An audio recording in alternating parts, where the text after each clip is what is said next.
Rewind the time 19 years. Now Brian is 9 years old. Confined to a decline, family unit so unkind. Tears cold. Inclined to find the grind. What's on his mind? Be cold.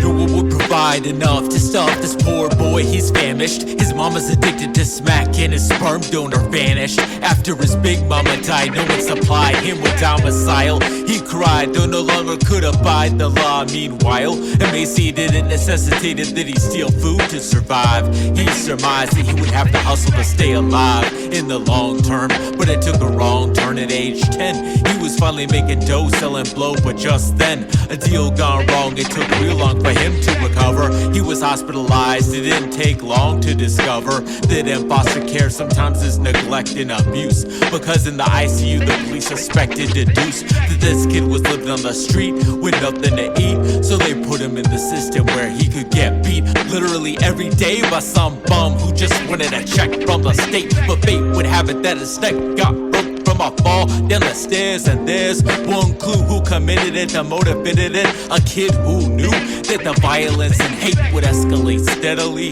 but never discouraged. He handled every hurdle readily. See, what comes around goes around, that's a phrase you find familiar.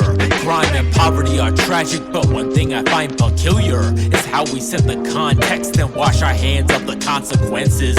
Always blaming the poor, I think it's time we drop the pretenses. You've heard the hate you gave, little infants fucks everybody, but now the victims become the villain, and our hands are all bloody. Chapter 2 of a hero story is unlike the first. He started securing scratch and no longer seems cursed. See, scarcity subsided on the street, slinging substance. Started at rock bottom, selling rock and coming up since. Living with other dealers but still paying his own way, cause he was just a teen with no other place to stay.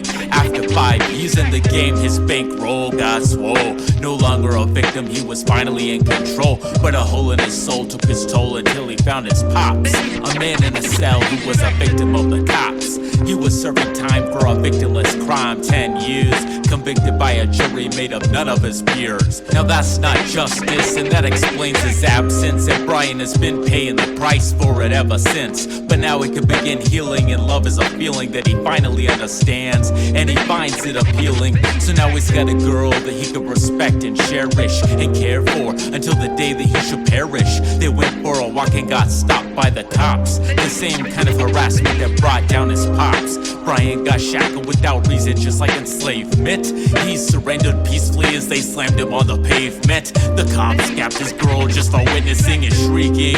Brian decided as he watched Kelly's brains leaking that her death will be avenged one day, no matter what. What comes around goes around, that's a phrase you find familiar. Crime and poverty are tragic, but one thing I find peculiar is how we set the context and wash our hands of the consequences. Always blaming the poor, I think it's time we drop the pretenses. You've heard the hate you gave, little infants fucks everybody, but now the victims become the villain, and our hands are all bloody. Flash forward to the day that Brian turned 28. Today he's a despicable villain consumed with hate. Even if you admire the bad guy, you wouldn't like him. He's become a repugnant fiend as rich as Carlos Slim. It wasn't nothing for him to blow civilians away. The weight of his crimes will catch up with him today.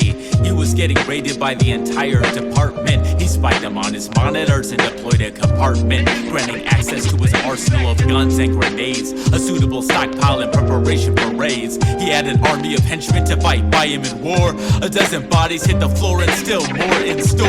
Explosions brought down the walls of the opulent palace. The police felt the heat of Brian's seething malice. As the combatants dwindled, Brian spied his escape to sneak through a secret passage that had been blown agape. But he had to turn back because he spotted two specters, Darren and Daniel, the crooked crime inspectors, the ones who killed Kelly, so he went back for vengeance. He successfully slaughtered the pigs by the entrance, but in the act of getaway he was finally killed.